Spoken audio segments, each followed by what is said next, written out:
Hi, I just wanted to send a quick video in case you are struggling with any of the worksheet. The first thing I will tell you, if you are struggling, that is okay. This worksheet, it's not a quiz, it's not a test. I don't expect that you know all of this at this point. This is more of a worksheet so I can kind of gauge where you are at. So if you don't know how to do some of it, then I just know that I get to teach you that information. And if you do know all of it, then I'm going to try and get your classmates to the same level so that everyone can kind of move forward together. We build on all of the concepts that are on this worksheet throughout the entire first semester. So all of the information on this worksheet is important, but if you don't know it by the end of the week, that's okay. We will get through it and we will keep working on it until you do know it. So I'm not actually going to do any of the questions. I'm just going to give you kind of my mathematical thinking of what goes through my head as I look at each question to hopefully help get you moving in the right direction. So when I look at question number 1, the first thing I notice is there's a quadratic. So I automatically think it's a quadratic equation. What are my options for solving? So the first thing I would think about is, can I solve it by just taking a square root somehow? So can I isolate the x squared so there's no other variables, or can I isolate something with x inside of it so that there's no other variables inside of the squared? But because of that x right there, that's not going to be an option in this case. The other two options that would go through my mind are factoring and the quadratic formula. So since we just decided that taking the square root is not an option, we can cross that off our list. So then we're to factoring in the quadratic formula. In both factoring and the quadratic formula, you have to do those once the equation is set equal to 0. So that's your first step. Get everything on one side of the equation. And then I always try factoring first.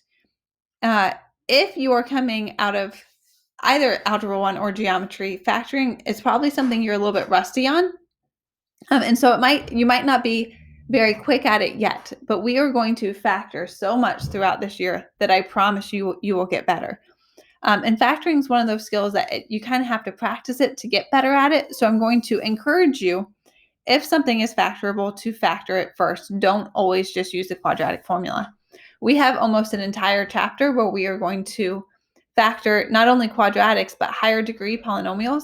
So like cubics and 4th degrees and 5th degrees and 6th degrees. So any practice we can do now to make you better at it will only help you in the future. So I do have a trick. It's not a great trick, but when you do the quadratic formula, whoops, that just got really large. If b squared minus 4ac, so the part that's under the radical in the quadratic formula, if that's a perfect square, then the equation was factorable. If it's not a perfect, and I should say positive perfect square. If it's not a positive perfect square, then the original equation was not factorable, and quadratic formula is the way you want to go anyways. So let's say you try and factor, it doesn't work, and then you jump to the quadratic formula and you get a positive perfect square. Underneath the radical, I'm going to encourage you to go back and keep trying factoring. At this point, it might take you a little bit longer, but in the long run, the better you are at factoring, the better off you will be. So those are your two options for number 1. And number 2, it's very similar. Again, I'm not going to be able to solve by taking the square root, so I'm going to set it equal to 0. So I'm going to subtract over 11u. I'm going to write the terms in descending order, so I would stick that negative 11u in the middle when I subtract it over. And then I would again try factoring first. And then if that doesn't work, then I would try the quadratic formula. Now, in question number 3, I hope you notice that the only variable in the equation is inside what's being squared, meaning this is a case where you can actually take the square root to solve. And taking the square root to solve a quadratic equation is the only time that we don't set it equal to 0. So what we do is we unwrap it. We add that 20 over. We divide by 1/2. Remember, dividing by a fraction, you multiply by the reciprocal. I saw a lot of people tell me that 20 divided by 1/2 is 10. Well, if you take 20 How many times does a half go into 20? It's not 10 times, it's 40 times. So watch that. Think about it. I don't know. I think money always makes the most sense to me. So if you have $20, how many times can 50 cents go into $20? Well, it's more than 10 times because that wouldn't be correct. So 10 was the answer I kept getting. All right. So in number 4, again, it's a quadratic. I have a separate x, so I'm going to set it equal to 0 and either factor or use the quadratic formula. Number 4 is tricky. It kind of, like this side right here, kind of looks like number 3, but because I have those w's on the other side, I'm going to have to expand this, think FOIL. Make sure you write w plus 3 times w plus 3 and actually FOIL. So first, outside, inside, last. That's not, you can't just square each term. So it's not just w squared plus 9. That's incorrect. And then set it equal to 0, and it's going to look a whole lot like the first couple of examples. So at that point, your options are going to be factoring or the quadratic formula. All right. In number 6, it's the first equation that isn't a quadratic. And I'm throwing this one at you just because it deals with a lot of fractions. I know that students tend to struggle with fractions. And the reason you struggle is because often we've allowed you to use calculators. Well, later this year, we actually have an entire chapter on rational functions. So rational implies fraction, and functions involve variables. So we are going to be adding and subtracting rational expressions.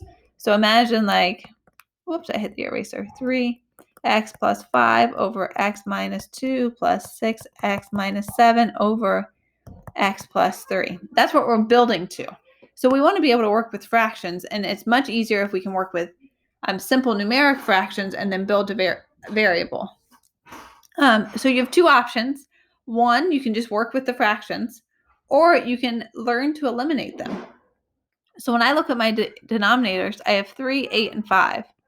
So I need a number that 3, 8, and 5 all multiply into.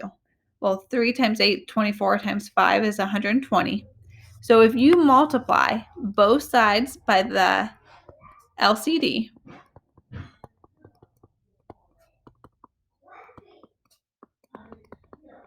watching to distribute carefully, not mess up the multiplication, you're going to come up with a nice linear equation that has coefficients that are all integers. So you are going to fraction bust, and it will make your life a whole lot easier. All right, number 7. My hint here is when I look at this graph, these are my x-intercepts. I know my x-intercepts are some number, comma, 0. So if I want to solve for them, I'm going to take this equation and I'm going to set it equal to 0. And oh, hey, look, that looks a whole lot like what we were just drawing. So your options are the quadratic formula or factoring. Now C is your vertex. How do you find the vertex in standard form? The x is the opposite of b over 2a.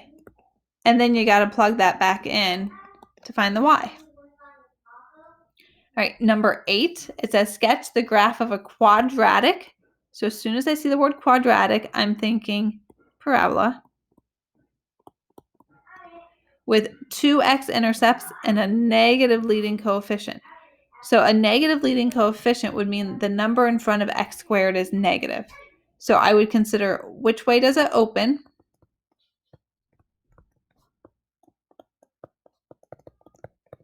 And then where does the vertex need to be so that it will open that direction and still cross the x-axis twice?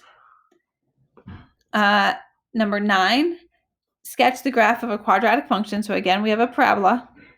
So it's either this or this with 1 x-intercept and a positive leading coefficient. So which way does it need to open if the leading coefficient is positive?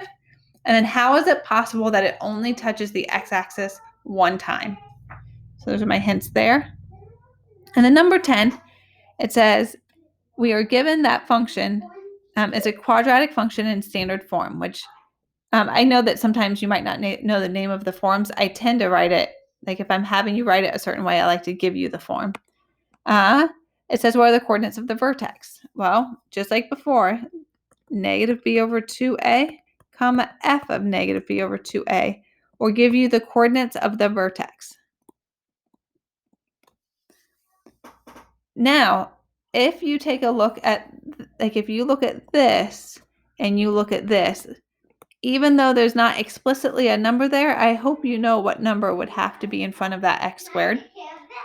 And this a and this a are the same.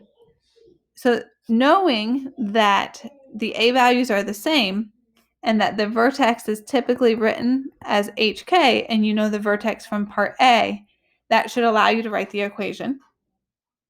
And then verify by expanding just means whatever you write for your answer in C, multiply it all out and make sure you got what the original equation was. I hope this helps. If you have any questions, you can always feel free to email me, and I will respond. I don't know that I will get to your emails tonight, but I will respond first thing in the morning. I hope that you have a great evening, and I will talk, and hopefully I get to see most of you. I'll see most of you in the Google Meet tomorrow. Thanks. Bye.